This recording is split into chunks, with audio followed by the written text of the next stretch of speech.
Bonsoir Pierre Lorrain, Bonsoir. vous êtes écrivain et spécialiste de la Russie post-soviétique. Avec ce qui se passe dans l'est de l'Ukraine, est-ce qu'on est en train de revivre le scénario de la Crimée, tension puis sécession? Non, je ne crois pas. Il y a un signe qui ne trompe pas, c'est que la presse russe, lorsqu'elle parlait de la situation en Crimée, parlait de la volonté de rattachement des habitants de Crimée. Et là, il parle, enfin la presse russe parle de la volonté de fédéralisation de Mm. l'Ukraine. Je crois que l'objectif principal de Moscou et de l'Est de l'Ukraine, c'est une fédéralisation qui leur permettrait de ne pas être soumis sans cesse au problème de la rivalité politique entre l'Est et l'Ouest. Alors on va y revenir. L'agitation là qu'on observe en ce moment dans plusieurs villes de l'est de l'Ukraine, notamment Slaviansk qui semble être un petit peu le cœur du chaudron, elle vous paraît totalement spontanée ou il faut y voir quand même la main de Moscou? Écoutez, je crois que là, on fantasme un peu. Que Moscou ait intérêt à ce qui se passe, c'est évident. Il n'y a pas. Bon.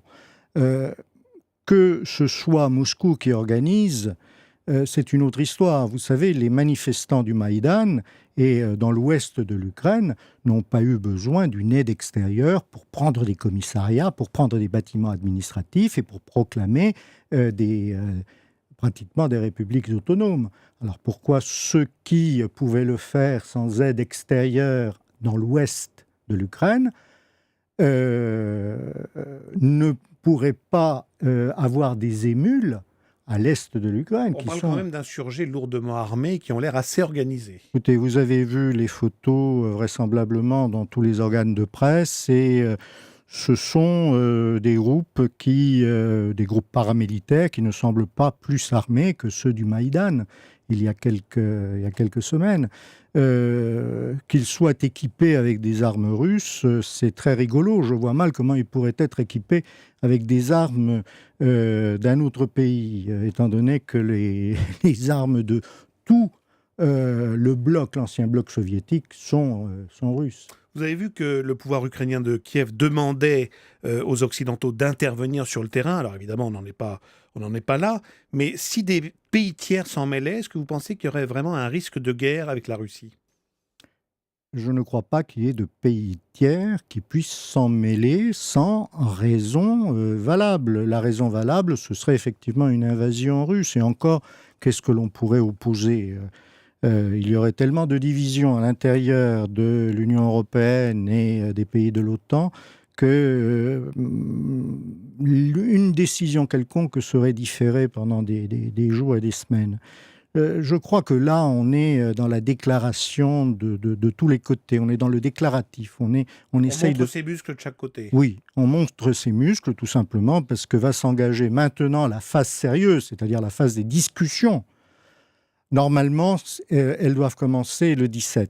Est-ce que ça va être le cas ou pas? Il y a encore un doute, mais postulons que ce soit le 17, c'est-à-dire jeudi qu'elles commencent. Chacun a intérêt à aborder les choses dans une position de force. Les habitants de l'Est de l'Ukraine ont intérêt à ce que leur voix soit entendue. La Russie a intérêt à ce que ses intérêts soient reconnus. De même que le gouvernement provisoire de Kiev et les Occidentaux ont intérêt à faire baisser la tension et éviter un trop grand dérapage. Et on rappelle qu'il y a des rendez-vous électoraux en Ukraine fin mai. Pierre Laurent, on s'est souvent interrogé sur les visées de Vladimir Poutine. A priori, l'Est de l'Ukraine n'a jamais fait partie de ses plans de reconquête ou il ne faut jamais dire jamais? Non, je crois que la Crimée, déjà, est un bon morceau à avaler. Ça va coûter à la Russie à peu près 3 milliards de dollars par an, ce qui n'est pas négligeable.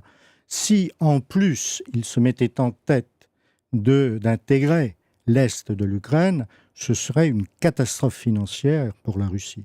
Je pense que ce qui l'intéresse avant tout, c'est de maintenir des liens très étroits avec l'Est de l'Ukraine, tout simplement parce que les industries russes et les industries ukrainiennes qui se situent majoritairement dans l'Est de l'Ukraine euh, sont interdépendantes. C'est-à-dire que l'Ukraine produit des tas de composants d'armement, des moteurs d'hélicoptères, des moteurs d'avions, des turbines de bateaux, des pièces de composantes d'armements divers, et même les missiles stratégiques sont entretenus par des usines ukrainiennes. Donc la Russie a intérêt à maintenir des liens très étroits avec l'Est. Mais la fédéralisation dont nous parlions tout à l'heure, ça voudrait dire quand même un affaiblissement du pouvoir central de Kiev et un renversement des pouvoirs locaux en Ukraine? Oui, des pouvoirs locaux, effectivement, mais pas seulement à l'Est, mais également à l'Ouest. Vous savez, je crois que le problème principal de l'Est de l'Ukraine, c'est que chaque fois qu'il y a des élections, c'est l'Est de l'Ukraine pratiquement, les partisans de ce qu'on appelle le parti des régions, qui était le parti de Yanukovych, qui remportent l'élection, avec des majorités relatives, mais tout de même des majorités. Et à chaque fois, ils se sentent dépossédés de leurs élections, parce que soudain, des événements imprévus arrivent et que le gouvernement est renversé, ou qu'il y a des crises politiques à répétition, et tout est à recommencer. Le problème majeur de l'Ukraine aujourd'hui, c'est que, en gros, vous avez un gros bloc pro-russe dans l'Est qui est majoritaire en voix, à peu près entre 30 et 35%, un bloc qui est à l'Ouest, qui représente également dans les 30% ou un tout petit peu moins, et puis le reste, ça fluctue d'un côté ou de l'autre. C'est-à-dire que l'instabilité politique est telle qu'on ne peut pas dégager de majorité. Elle est inscrite territorialement dans l'Ukraine d'aujourd'hui. La fédéralisation pourrait permettre justement de réguler les choses. Merci beaucoup Pierre Laurin de vos Merci à vous. explications dans Europe Nuit.